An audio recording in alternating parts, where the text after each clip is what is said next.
What's up, guys? Welcome to the Riverview Wellness Podcast. My name is Sierra, and this is my co-host, Reed. Hey, guys. How's it going? And today we are going to be talking about tracking metrics. Reed, what do you think about tracking metrics? I think it's something everyone should do, and I think it's super important. I think, as a rule of thumb, it helps you know whether or not you're meeting your goals and how fast you're doing it. So I think it's awesome. What does that even encompass, though?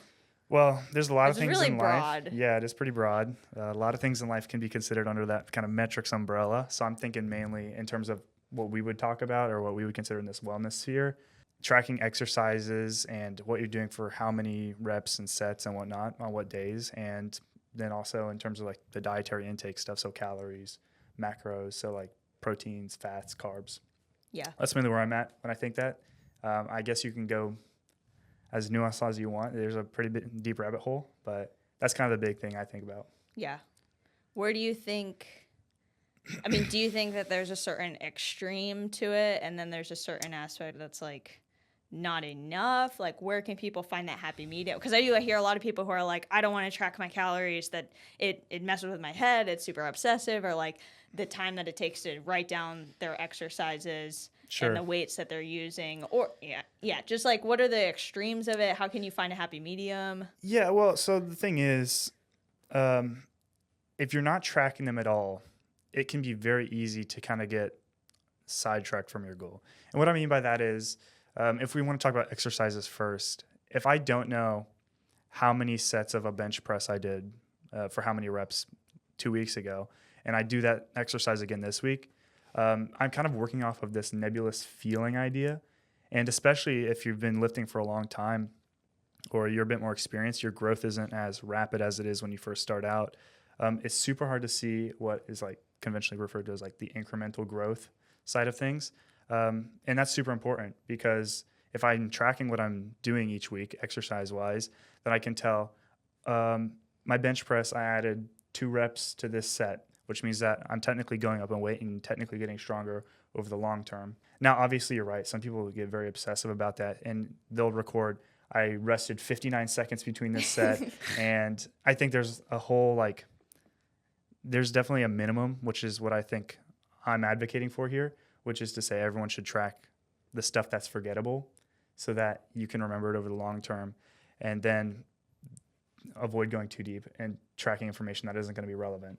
And the same with calories. So yeah, I see a lot of people who get bored of doing the same thing. Reed, you like to do the same exercises for weeks and weeks and weeks. I know you're starting your a new cycle of movements today. But one thing that I like to do with people or teach people is to like work in like 4-week blocks. Sure. So you could choose, let's say you're new to working out, and so you're just getting a feel for things. You spend a couple months just feeling out equipments, feeling out movements, and you finally get to a point where you're like, okay, I can push myself and actually start like testing how hard can I go. So you do a couple rep max on like a squat, a deadlift, just some different movements to get like staples to go off of. And then from there, you could do a 4-week cycle with certain movements. They don't have to be the same ones you tested, and you want to see like linear progression. Absolutely. Ish. There's a little bit of fun wiggle room you can have with that. And that is one way to, I think, also track metrics, but not have like the same thing every single week. But some people like that. Well, I love it, but I think it's actually super important to even do it in that, maybe even more so in some respects, because if you're someone like me and you're just doing the same kind of exercises over and over again, that's one thing, because I can remember what I did for bench press if I just did it a couple days ago or last week, especially if you're working in like a 4-week block though, and it's 3 weeks between every bench press. Like, how am I going to remember that or know if I'm growing if I'm not tracking that? So I think it's super important to track, maybe even more so than just over the long term, to see if you're getting stronger as you're doing more, as you have more variety in like a single movement or for a single muscle group. Yeah. And I guess you say, like, you don't have to write everything down. What are the important things I would say have on paper? Yeah. Because obviously I think you probably shouldn't track your rest time like down to the second. Like, you can have a goal for your rest time, but that's probably as far as I go for most people, if even that. I would say the important things to track are the exercises you're doing. So sometimes that's already it's easy because you're doing a preset program and you don't even have to write those down. They're just there. But outside of that, how many sets and how many reps you're doing. And that'll tell you whether or not you're doing higher volume work over time or adding sets or adding reps and seeing that incremental growth as you go. So. And then the weights too. Yes. Forgot that piece. That is super important as well. Yeah. So. Yeah, because you can increase number of reps you're doing. Absolutely. Or the weight. There's some playroom with that. Some people enjoy strength training. Like I personally like strength much more. If you had to ask, if I had to choose between, you want to load a little more weight on there or you want to do more reps, I'd be in the strength boat. Yeah, don't forget to track your weights. That's important as well. But there's also the whole diet side of things. So yeah. So I see a lot of people who like similarly, like there can be people who obsess over like tracking their calories and or like thinking they don't need to track their calories at all. They don't want to do it. Absolutely. I don't know. Where do you stand with that? Well, I think it's kind of the same philosophy here. If you have a goal in mind, the best way to reach that goal is to make sure you're taking steps towards it consistently, not working in bursts. I've met so many people, and I've seen this as a very like common experience, right? Where people think to themselves, I'm trying to lose weight and I'm eating under the calorie count. I should be losing weight and I'm not losing weight. Maybe I'm gaining weight even, right? And then you have someone come alongside them and analyze what they're eating in a day. And maybe this person who's trying to lose weight is tracking their meals, for example, but they're forgetting the snacks or they're lowballing things or they're just guesstimating in general. So how do they not lowball things?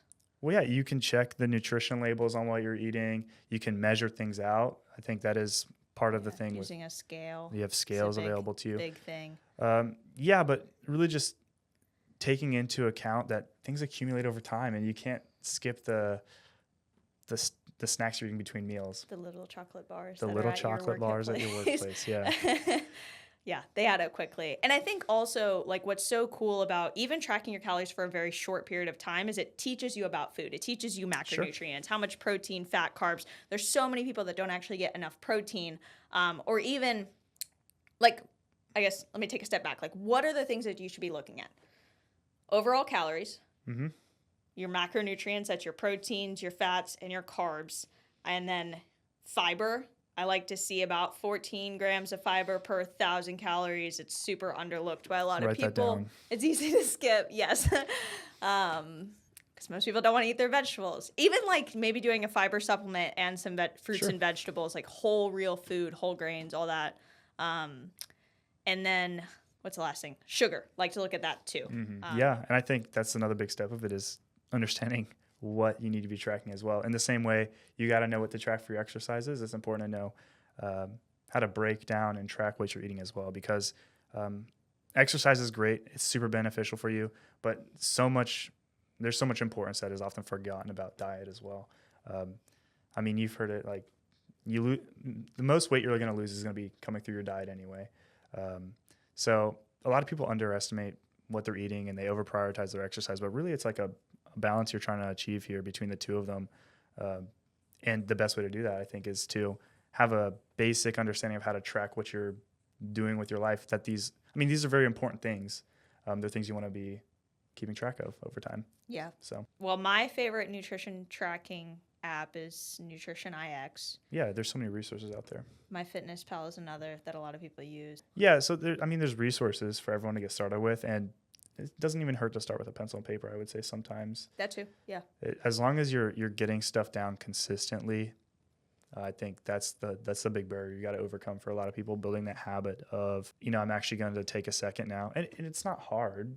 Like, if you're thinking about exercising, like, you have a rest period.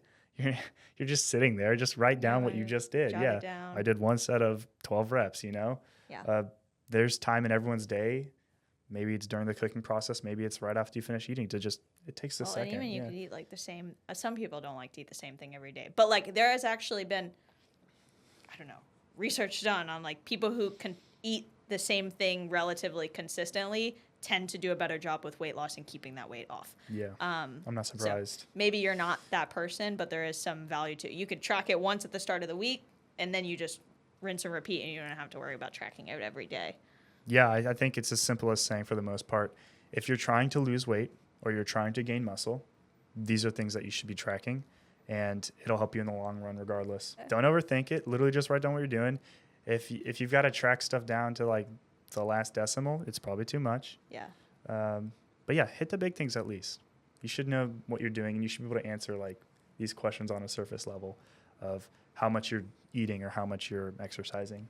Yep. If someone were to ask you, hypothetically. Yeah. Well, thank you guys for listening. If you are not already subscribed to our channel, please subscribe. Riverview Wellness. We are on Instagram, Facebook, LinkedIn. If you have any questions or things that you want us to go over on the podcast, just shoot us a DM. Let us know. We'd love to talk about it.